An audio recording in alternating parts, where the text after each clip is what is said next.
প্রধান উপদেষ্টা ডক্টর মোহাম্মদ ইউনূস আগামীকাল মঙ্গলবার বিকেল ৫টায় জাতীয় সংসদের দক্ষিণ প্লাজা থেকে জুলাই ঘোষণাপত্র পাঠ করবেন জানিয়ে ইতিমধ্যেই প্রস্তুতি কিন্তু চলছে। প্রধান উপদেষ্টার প্রেস সচিবের পক্ষ থেকে ইতিমধ্যেই বিষয়টি নিশ্চিত করা হয়েছে। প্রেস সচিব শফিকুল আলম তিনি কিন্তু তার ফেসবুক অ্যাকাউন্টে বিষয়টি নিশ্চিত করেছেন, যেখানে তিনি উল্লেখ করেছেন অনুষ্ঠানটি বাংলাদেশ টেলিভিশন সরাসরি সম্প্রচার করবে। এর আগে ২ আগস্ট দেওয়া আরেকটি পোস্টে প্রেস সচিব তিনি কিন্তু জানিয়েছেন অন্তর্বর্তী সরকার জুলাই ঘোষণাপত্রের খসড়া চূড়ান্ত করেছে। আগামী মঙ্গলবার বিকেলে গণ অভ্যুত্থানে অংশগ্রহণকারী সব পক্ষের উপস্থিতিতে এটি জাতির সামনে উপস্থাপন করা হবে বলেও তিনি কিন্তু আসলে বিষয়টি নিশ্চিত করেছিলেন। গত বছরের জুলাই মাসে সংগঠিত গণ অভ্যুত্থানের পর থেকে রাজনৈতিক অঙ্গনে আলোচনার কেন্দ্রবিন্দুতে রয়েছে এই ঘোষণাপত্র। অভ্যুত্থানের ১ বছর পূর্তি উপলক্ষে অন্তর্বর্তী সরকার সম্প্রতি চূড়ান্ত খসড়া বিএনপি, জামায়াত ইসলামী, জাতীয় নাগরিক পার্টি, এনসিপি সহ বিভিন্ন রাজনৈতিক দলকে পাঠিয়েছে। গোপনীয়তার সঙ্গে প্রস্তুতকৃত এই ঘোষণাপত্রে মোট ২৬ দফা অন্তর্ভুক্ত করা হয়েছে। এতে বলা হয়েছে বৈষম্য বিরোধী ছাত্র আন্দোলনের আহ্বানে জুলাই অভ্যুত্থান সংগঠিত হয়েছে। ইতিমধ্যে আপনারা দেখছেন মানিক মিয়া এভিনিউতে তার যে প্রস্তুতি সেটি কিন্তু চলছে এবং মানিক মিয়া এভিনিউতে সকল মানুষ যারা রয়েছেন, সাধারণ মানুষ, স্থানীয় মানুষজন, তারা কিন্তু ইতিমধ্যে মানিক মিয়া এভিনিউতে আসছেন এবং আগামীকালকে যে জুলাই পুনর্জাগরণ যে অনুষ্ঠানটি এখানে অনুষ্ঠিত হবে সেই অনুষ্ঠান দেখার জন্য ইতিমধ্যে মানুষজন এখানে আসছেন। কেউ বা ছবি তুলছেন, কেউ বা একটু ঘুরে ফিরে দেখছেন। একেবারে এই যে মানিক মিয়া এভিনিউটি আসলে আগামীকালকে কানায় কানায় পরিপূর্ণ হয়ে যাবে। জাতির সামনে আগামীকালকে প্রধান উপদেষ্টা যে জুলাই ঘোষণাপত্র পাঠ উপলক্ষে আজকে যে অনুষ্ঠান মালটি এখানে তৈরি, অনুষ্ঠান মালটির যে কার্যক্রম যেটি চলছে মূলত সংসদ ভবনের দক্ষিণ প্লাজার ঠিক উল্টো পাশে সেচ ভবনের ঠিক মাঝেই মূলত এই অনুষ্ঠান মালাটি অনুষ্ঠিত হতে চলছে।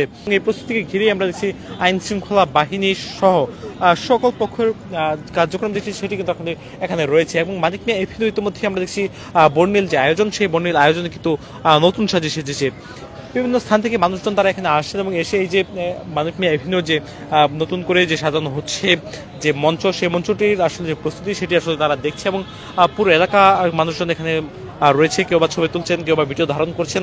মূলত আগামীকালকে যে কাঙ্ক্ষিত গণমানুষের যে জুলাই ঘোষণাপত্র, সেই ঘোষণাপত্র কিন্তু এখানে উত্থাপন করা হবে, জানিয়ে মূলত এখানে তোড়জোড় চলছে। সেখানে যে মঞ্চটি নির্মাণ করেছে সেই মঞ্চের শীর্ষে লেখা রয়েছে জুলাই পুনর্জাগরণ অনুষ্ঠানমালা এবং যে অনুষ্ঠানমালাতে জুলাইয়ের যে আলোচিত যে ছবিটি রয়েছে ৫ আগস্টের সেই একটি ছবি কিন্তু আসলে এখানে রয়েছে এবং জুলাই পুনর্জাগরণ এই অনুষ্ঠানমালা সেটি কিন্তু আসলে সাজানো হয়েছে এবং জানি মূলত এখানে যে কার্যক্রম সেটি কিন্তু আসলে চলছে এবং আজকে সকাল থেকে এই যে মঞ্চটি, এই মঞ্চ নির্মাণের কাজ কিন্তু চলছে এবং অন্যদিকে আমরা আইন শৃঙ্খলা বাহিনী সহ লাইট, সাউন্ড বক্স সহ সকল প্রস্তুতি কিন্তু সম্পন্ন করা হয়েছে। এবং আগামীকালকে এই যে মানিক মিয়া এভিনিউ, এই মানিক মিয়া এভিনিউর যে সামনে সড়কটি রয়েছে খেজুরবাগান আর ক্রসিং থেকে এই যে আশপাশে যে সকল সড়ক রয়েছে সেই সকল সড়কে যানজট হতে পারে এই আশঙ্কায় ঢাকা মেট্রোপলিটন পুলিশের পক্ষের মধ্যে বিশেষ নির্দেশনা কিন্তু দেওয়া হয়েছে, যার কারণে আমরা জানতে পেরেছি বিকল্প সড়ক বা ডাইভারশন ব্যবহার করতে বলা হয়েছে আইন শৃঙ্খলা বাহিনীর পক্ষ থেকে ঢাকা মেট্রোপলিটন পুলিশের বিজ্ঞপ্তিতে জানানো হয়েছে।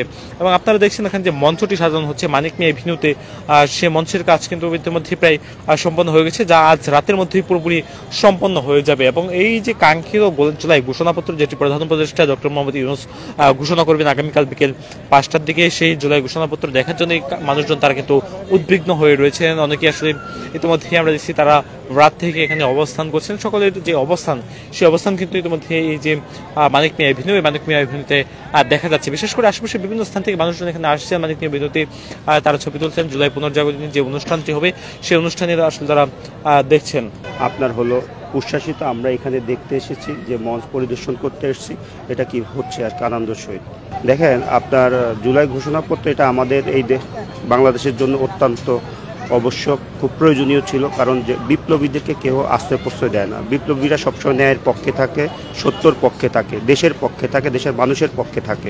বিপ্লবীদেরকে হয় ফাঁসিতে ঝুলিয়ে মরতে হয়, নয় কোনো সাইড করে দেওয়া হয়। তো বিপ্লবীদেরকে বেঁচিয়ে রাখার জন্য আমরা যে স্বাধীনতা পেয়েছি, বাক স্বাধীনতা পেয়েছি, ফ্যাসিস্ট মুক্ত হয়েছি, এই মুক্ত হওয়ার জন্য, এই স্বাধীনতাকে বেঁচে রাখার জন্য, দেশের উন্নয়নের জন্য আপনার এই জুলাই সনদ আমাদের জন্য খুবই গুরুত্বপূর্ণ প্রয়োজন ছিল।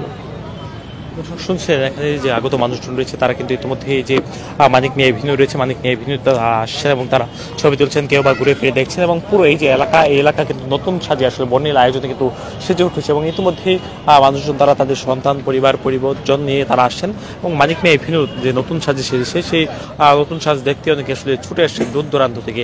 আগামীকালকে মূলত প্রধান উপদেষ্টা ডক্টর মোহাম্মদ ইউনূস তিনি জাতীয় সংসদ ভবনের দক্ষিণ প্লাজায় জাতির উদ্দেশ্যে জুলাই ঘোষণাপত্র পাঠ করেন বা ভাষণ দেবেন। সেই ভাষণটি সরাসরি সম্প্রচার করা হবে বাংলাদেশ টেলিভিশন বিটিভিতে এবং সেই ভাষণের মধ্য দিয়ে আসলে জাতির যে কাঙ্ক্ষিত জুলাই ঘোষণাপত্র, সেই জুলাই ঘোষণাপত্র আসলে জাতি শুনতে পারবে বা দেখতে পারবে।